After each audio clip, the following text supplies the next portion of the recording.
What's up guys, Mike here. Today I want to go over exactly how I got my first rental property, and I'll share with you how you can get your first one too. The point of getting a rental property is to obviously build passive income. So that way you can play video games all day, go out all night, and drive Lambos. So you're at the point where many have been before you, and you decide that you do not want to work at a job forever where you can't get ahead. There must be a way. So you spend countless hours scouring the internet late at night, looking for ways to make a buck or start a side hustle. And with every clickbait search, you go deeper and deeper into the internet rabbit hole. Well, you get the picture. So after you buy an Amazon dropshipping course and a day trader course and find no success, you decide to get into real estate, and now what do? So you decide you want to get a bunch of rental properties and have passive income so you don't have to work again. This is exactly what I wanted to do way back in 2008. If you're new to real estate and you're watching this video for the first time, pay attention because I'm going to share with you exactly what I did to get to where I am today and how you can do it too. So way back in 2008, the market was crashing and I was just getting into real estate. I started going to a local meetup group for real estate investors where I met this older gentleman who befriended me, and I started to spend time with him to learn about real estate investing. He ended up becoming my first mentor, and I didn't know it at the time, but the lessons he taught me have served me well in my real estate investing journey. In many ways, he shaped the investor who I am today.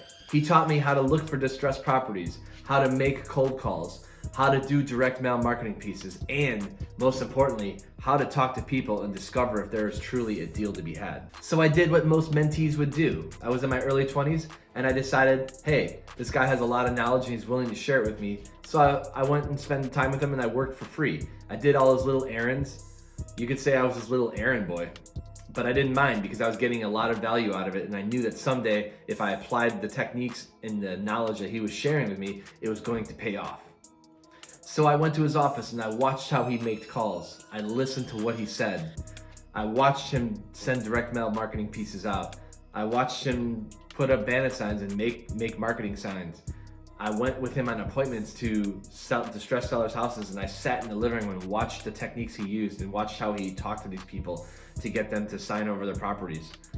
So it was beneficial and it was life-changing for me because I never knew that you could do things like that. I learned a lot about communication, verbal and nonverbal, as well as I learned how to control conversations through different strategies and techniques that he taught me.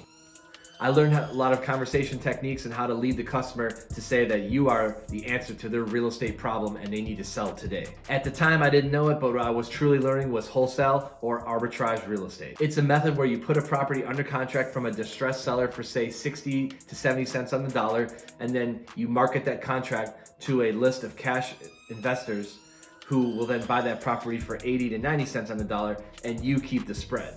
Although this is a way to make money quickly, it's very time consuming and it's very transactional. You tend to get caught up in the wholesaling business and it's a never ending hamster wheel that you can't get out of.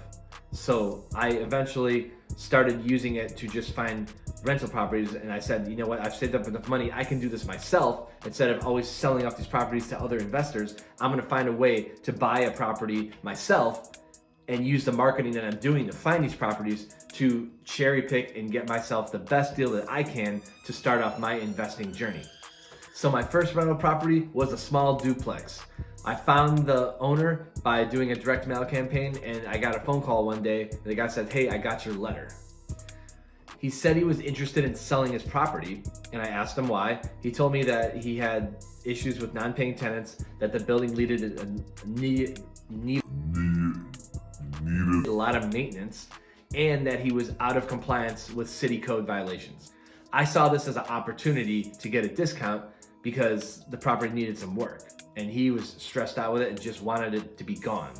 This is the type of scenario that you're looking for when you're trying to buy properties at a discount. We talked and I went to go look at the property to do an inspection beforehand. He allowed me to do that. Usually that's not the case. He allowed me to do that. I went and took a look, and I came back and I made him an offer. He initially rejected the offer. I then broke down a list of all the things that I would have to do to get that property up to snuff, and then resubmitted it to him, and then he ultimately accepted my offer, and we closed the deal, and I financed that property with 20% down using a conventional loan. The reason I couldn't do FHA loan was because the property had a lot of repairs and it wouldn't qualify for FHA at that time. So I bought the property with a conventional loan. I got that property for roughly 70 cents on the dollar compared to what other properties that were similar to that was selling in the area. I then went in and got the tenants out because they had not paid. I evicted them. I then rehabbed both units and then re-rented the property and got it out on market. I got tenants in there, and then what I did is I had the property reappraised, and then with my improvements, and then pulled out the cash, and then had a mortgage on it with cash in hand, and then I went to go find my next property. The steps I took to make this happen, guys, is exactly why I made this video, so that way you could learn step by step and go do the same thing too. So guys, at this point in the video, if you've gotten some value from my story, do me a favor and hit that subscribe button and smash that like button for me, as it really helps my video get put in front of new eyes on YouTube. So hopefully at this point you have a job where you make decent money and you can save up for a down payment to get yourself into real estate. Depending on the type of financing you use, you'll need anything from 0 down to up to 20% down to buy your first rental property.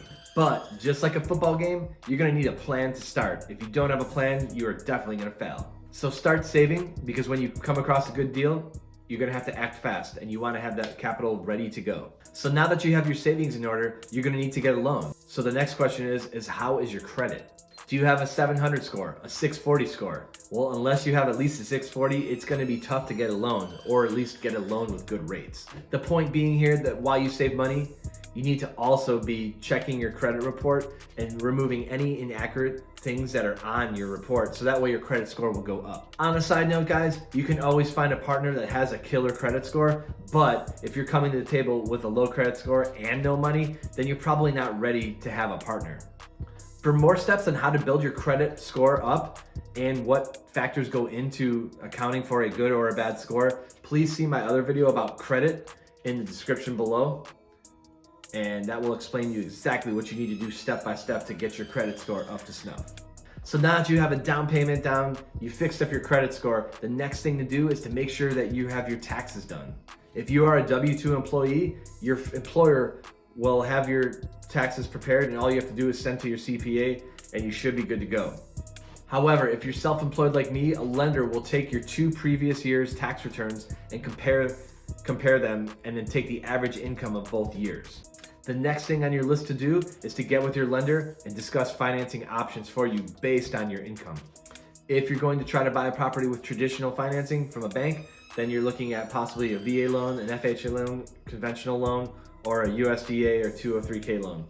The next thing on your list is to talk to your lender before you do anything. If you are going for traditional financing, this is necessary. If you are going the way of creative financing, then you will seek out other types of lenders. You will want to know exactly what you qualify for, so that way you don't waste anyone's time. And secondly, if you find the right property, you can make an offer confidently knowing that you have the financing to back your offer. See, chances are that if you find a property that looks like a good deal, others have discovered it also. You will be competing against those buyers that are looking for the exact same thing you are. So this is where having your financing in order and being able to act fast will benefit you. The faster you are, the better deal you will get. So now that we have that in order, let's move to the next step. Looking at properties. Guys, this should be the funnest part of finding a rental property. But as you'll come to find out, as you make offers and lose out on deals, this part can get really old and emotionally draining. Look at everything that fits within your budget and look for ways to create equity through forced appreciation. Next step is to determine the cash flow of that property. To do this, you will want to get what's called a trailing 12 from the current owner or landlord. The trailing 12 is simply the last 12 months of rental income and expenses. This will tell you things from occupancy to vacancy to expenses to capital expenditures, all those types of things. By looking at the numbers in this way, this will eliminate 95% of the properties that you were looking at just based on the numbers alone. On the flip side, if you're buying a property that was a primary residence and not a rental, you'll want to look at the rental rates in that area to determine if after your mortgage, you'll be able to cash flow that property. On the flip side, if you're buying a house that wasn't previously a rental, you'll want to look at the rental rates in that area to see if you'll make any cash flow after you pay your mortgage. To get more info on where you find rental rates, I'll put a link in the description down below for some websites that I use for that. When buying for an investment property, the criteria is going to be different than when you buy for a primary residence. You need to have the property cash flowing right away or get it cash flowing soon after purchase through forced appreciation and equity. Keep in mind that at a certain price, any property is a great deal. Knowing your numbers on a property and having a game plan for that property is huge and can't be underestimated. You have to know your market rents for the area and the type of property that you have. Are you doing a short-term vacation rental? Are you doing a year-to-year lease? Those rates are going to be different. Are you buying a property that has rental restrictions due to an HOA in the community? You must know these things in advance if you're going to cash flow that property and do it right. So to make sure that you're going to cash flow with your rents collected, you need to do this next step, which is use a mortgage calculator. I'll put a link in the description below for that. You have to calculate how much your mortgage is going to be. You have to calculate PITI, which is principal, interest, taxes, and insurance.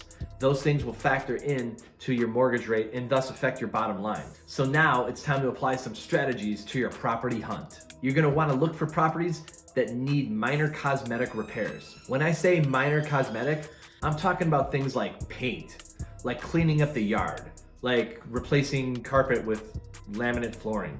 If you're new to investing and the property you're looking at buying needs a complete gut job, I would steer clear of this. If you don't have the systems in place or the connections to have the right contractors do the work for you, you could get buried and end up having to short sell or foreclose on that property because you ran out of capital to handle all your repairs. Some things to look for when you're finding a property that needs minor cosmetic repairs would be a new garage door, new windows, fiber cement siding, vinyl windows, new roof, wood flooring, HVAC repair, kitchen upgrade, and a full kitchen remodel. So now that you know what types of properties to look for based on renovation, now it's time to make offer. Expect that not every offer will get accepted. In fact, most of your offers will not get accepted. I lose out on many properties because I make offers where the numbers make sense for me, the investor. If it's any higher than that, I will not buy it. Often where these numbers make sense is lower than what the seller will accept. So once you get your offer accepted, the next step is to get an inspection done.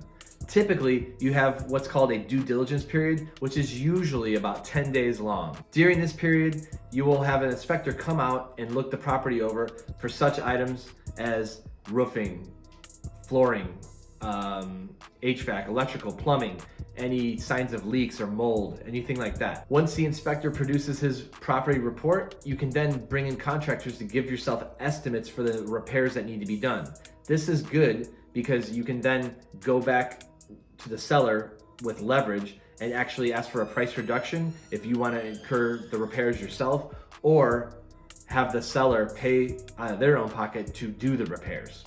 My suggestion would be that when the inspector does their inspection, to go with them and learn, because it will train your eyes to look for things that you wouldn't look for or see or even know about. There's so many things on a house that you would never think that matter. And a good inspector will share those things with you and really bring your knowledge level up when it comes to looking at a property and seeing things that the untrained eye does not see. This will ultimately make you a better investor. So once you get all the negotiations worked out and repairs, it's time to open escrow. Staying connected with your lender and your agent here is very important, as they will share with you how much money that you have to bring to the closing table. So once you've closed on the property, the next step is to renovate it. Having relationships with contractors will be beneficial to you here, as you'll need to provide them with your estimates on repairs, so that way they can see the scope of work that they're going to have to do to make your property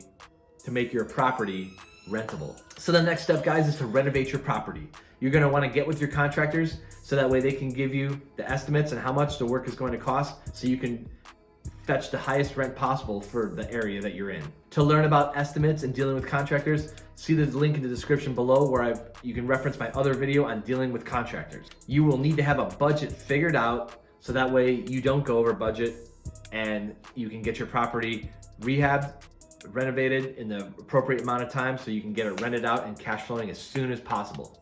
You're gonna wanna control all the materials that your contractors use. By this, I mean you need to get a list from them of what they need, then you go buy it and disperse it on the job site day by day. Don't let your contractors go buy stuff and then charge you back, because what they'll end up doing is they'll either buy the most expensive stuff or they'll buy a bunch of extra stuff and use it for other jobs that you're paying for. So once you've completed your rehab, it's now time to rent the property out.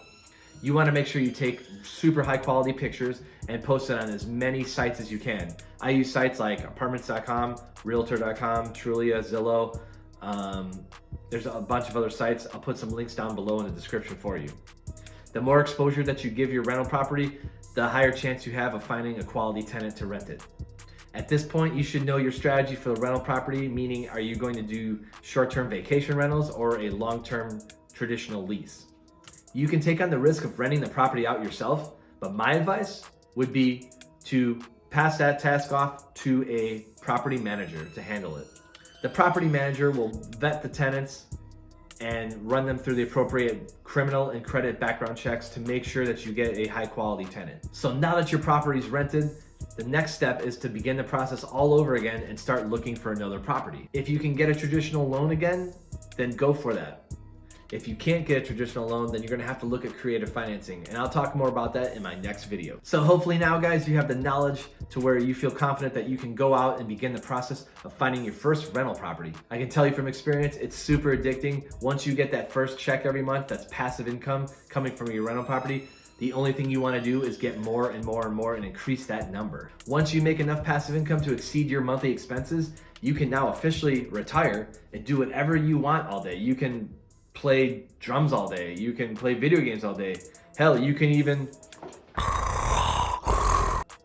sleep all day, all while driving a Lambo. So guys, if you got some value out of this video, do me a favor and consider subscribing. And if you don't mind, smashing that like button for me, as it really helps out my video get put in front of new people on YouTube. So with that being said, I'll see you on the next video.